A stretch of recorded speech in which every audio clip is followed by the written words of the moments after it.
राणा जी मुझे माफ करना, गलती मारे से हो गई। ये गाना आपने निश्चित सुना होगा और इस गाने में जो एक्ट्रेस हैं ममता कुलकर्णी, आप उनको भी बेहतर तरीके से जानते होंगे। ममता कुलकर्णी वो नाम है जो प्रयागराज में अभी हो रहे महाकुंभ स्नान के दौरान काफी प्रचलित है। आपने सैकड़ों वीडियो अभी ममता कुलकर्णी के देखे होंगे। ममता कुलकर्णी अब किन्नर अखाड़ा में महामंडलेश्वर बन चुकी हैं। हम इसी मुद्दे पर बात करने के लिए आपसे यहाँ आए हैं। हम बात करने आए हैं कि हमारे देश में ये क्या हो रहा है। हमारा सनातन धर्म, इस हिंदू धर्म को, सनातन धर्म को किस गर्त में ले जाने की कोशिश। ममता कुलकर्णी का नाम ममता नंदगिरी हो चुका है। ये नाम उन्हें तब दिया गया जब वे किन्नर अखाड़ा की महामंडलेश्वर बन चुकी हैं। ममता कुलकर्णी का नाम एक समय पर विक्की गोस्वामी के साथ, भारत के सबसे बड़े ड्रग व्यापारियों में विक्की गोस्वामी का नाम हुआ करता था। वो विक्की गोस्वामी जो दशकों से जेल में पड़ा हुआ। ममता कुलकर्णी का नाम विक्की गोस्वामी से जुड़ा। 1996 में ममता कुलकर्णी जब विक्की गोस्वामी से मिली, उसके बाद 1 साल बाद ही 1997 में विक्की को पुलिस ने गिरफ्तार कर लिया ड्रग के केस में।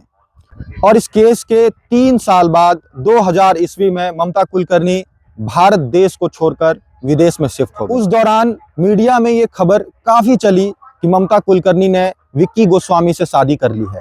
हालांकि ममता कुलकर्णी की जब हमने एक इंटरव्यू वीडियो देखी, उसमें ममता कुलकर्णी ने इस खबर को सिरे से खारिज कर दिया। उन्होंने कहा कि वो विक्की के साथ रिलेशनशिप में तो थी, किंतु उन्होंने विक्की से शादी नहीं की। विक्की एक ऐसा नाम था जो ड्रग के धंधे में काफी प्रचलित था और विक्की के साथ जब ममता कुलकर्णी का नाम जुड़ा तो ममता कुलकर्णी 2014 में ड्रग के केस में फंस गई और इस दौरान ममता कुलकर्णी को पुलिस ने गिरफ्तार भी कर लिया। 2014 के बाद ममता फिर दुबई में रहने लगी और कई खबरें ऐसी भी हैं कि ममता कुलकर्णी दुबई के अलावे भी किसी देश में रही हैं और उन्होंने कहा है कि अब वो लगातार भारत में ही रहेंगी और अब वो सन्यासी बन चुकी हैं।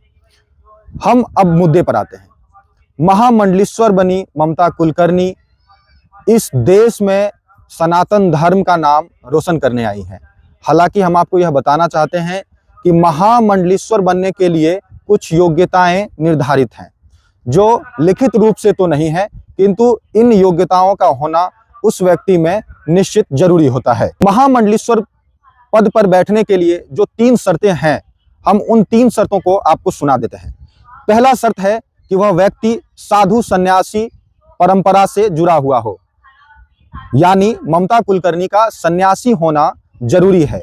दूसरा शर्त यह है कि उस व्यक्ति को वेद का अध्ययन करना और चरित्र व्यवहार का अच्छा ज्ञान होना चाहिए।